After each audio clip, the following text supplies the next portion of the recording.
play is based on the novel by Colm Tóibín, Testament of Mary, and it imagines Mary, the mother of Jesus, at the end of her life. She's in exile across the Mediterranean in Ephesus, and through the play she speaks to us, and she essentially testifies to us her version of the story and what really happened to her and how she experienced the life and death of her son.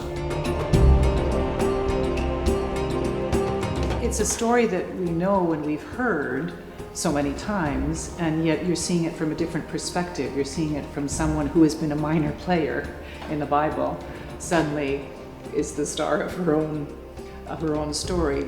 As far as I'm concerned, that being a woman represents a lot of women who are silenced. They have an agenda, why they're here, the disciples, to write down, shall we say, the Gospels. They want the story that they want, but she wants to tell the story from her point of view. They're not as interested, perhaps, as she would like them to be in her point of view, but you, the audience, get to see what she experienced. So she's going and she's saying, I was culpable here, I may have sinned there, and it can be quite provocative in a very human way.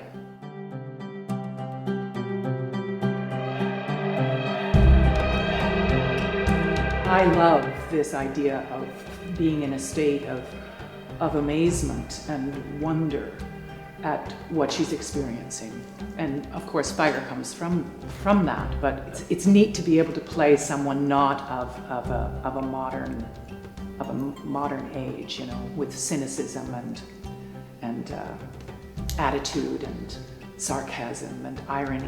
She's pretty sort of pure in how she receives things. For Mary and for a lot of the people there, these are new ideas, like the idea that death can be conquered.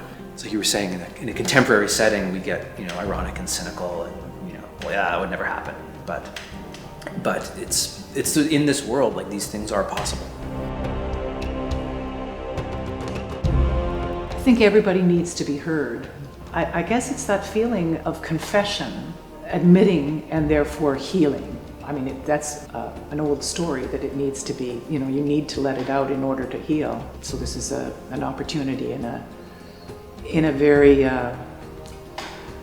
brief hour 15-minute long piece to, I guess, have some catharsis or some, certainly moves towards something positive, I would say.